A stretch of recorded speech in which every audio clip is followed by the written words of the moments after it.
The agreement was for a cap of 15 years in prison. I've received... From the outset, this matter presents a complex and disputed legal question, where statutory law states one position, yet the surrounding facts create uncertainty.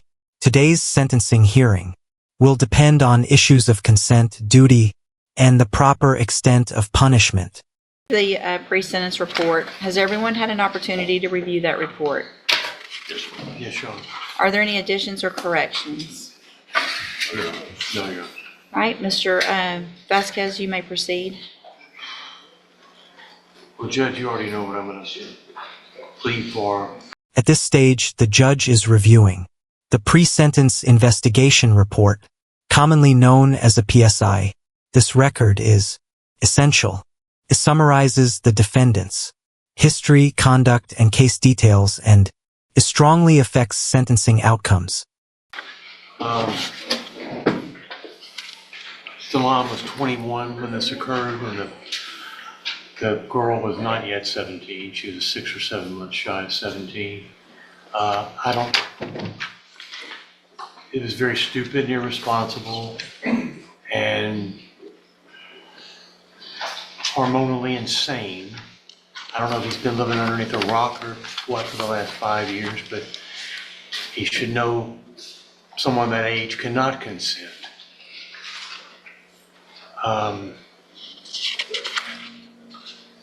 Let me ask Mr. Hoffpower, or what I have read in the pre-sentence report, and there's no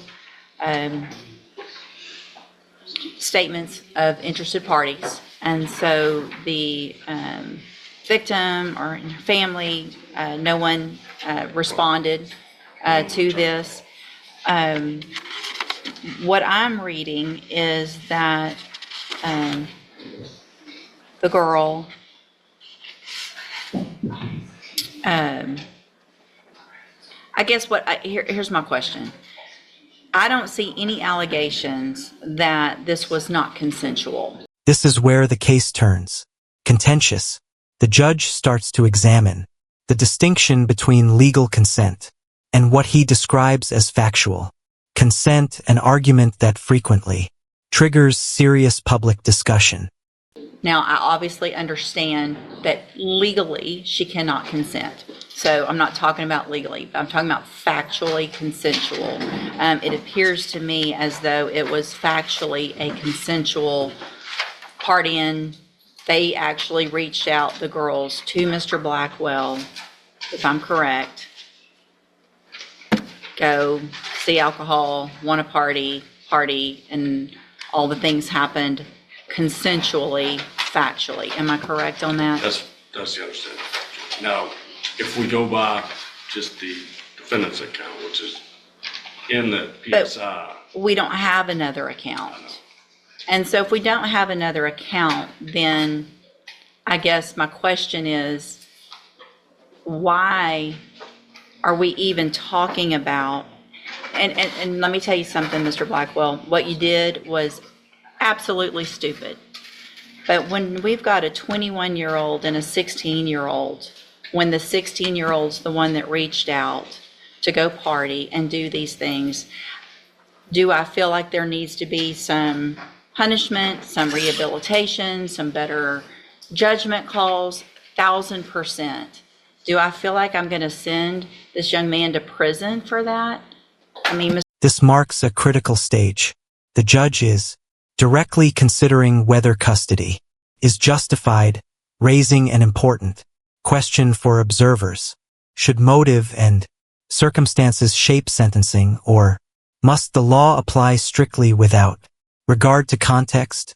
Mr. Hoffpower, I mean, is that what you're asking? Your Honor, we just, with the cap, all we have, I can't speak to why they did not respond to probation.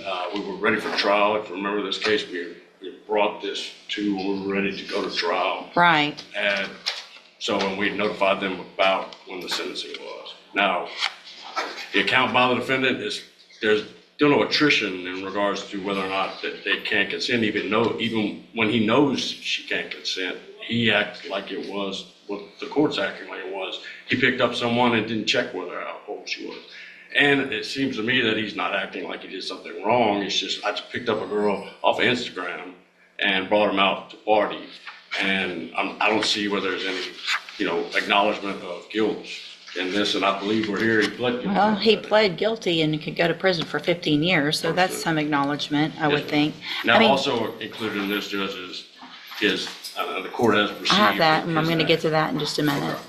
As to the other, I can't speak to, we've given them notice to when the hearing is, and they've been called by probation.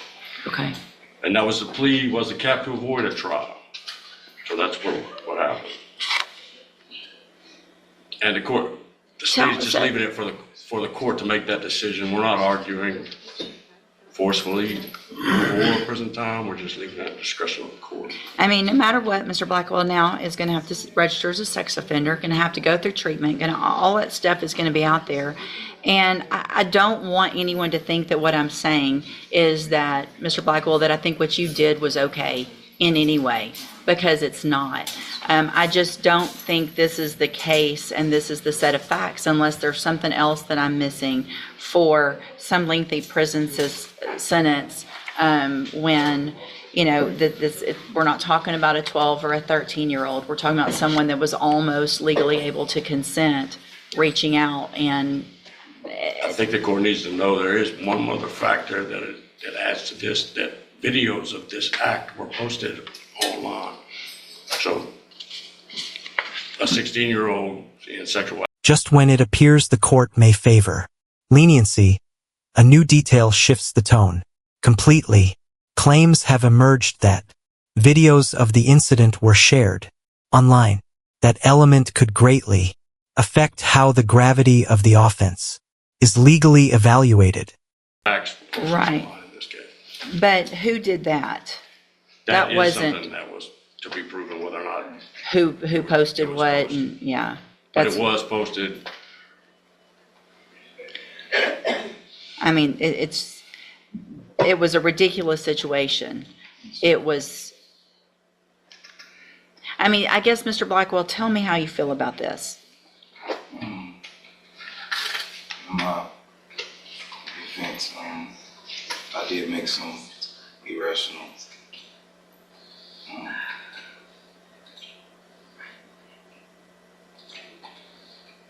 behavior. I should have been more level-headed about the situation.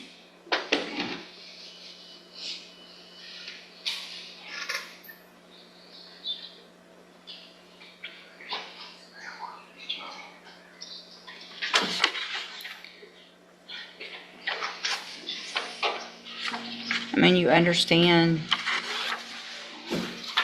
that no matter how willing someone is, you are the older person and have to make better decisions.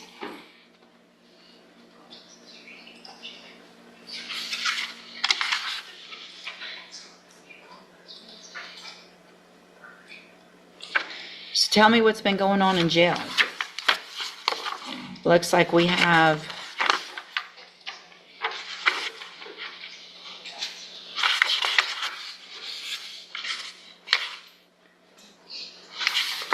last year, looks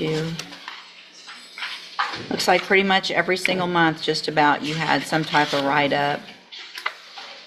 April, May, June, August.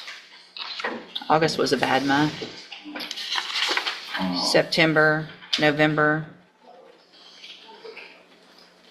Most of my cases, I was talking after red time, or when it was time for me to get up, I ended up oversleeping, so I received verdicts for that. But if you, you're right, but I mean, if you can't follow rules while you're in custody, that doesn't give me a lot of good feelings about whether you can follow rules if I give you a probation. Does that make sense to you? It does, so, That you're coming in front of me. Of course, since you've pled, you haven't been in trouble, so that's a good thing. Knowing that you're going to come in front of me and possibly go to prison for 15 years.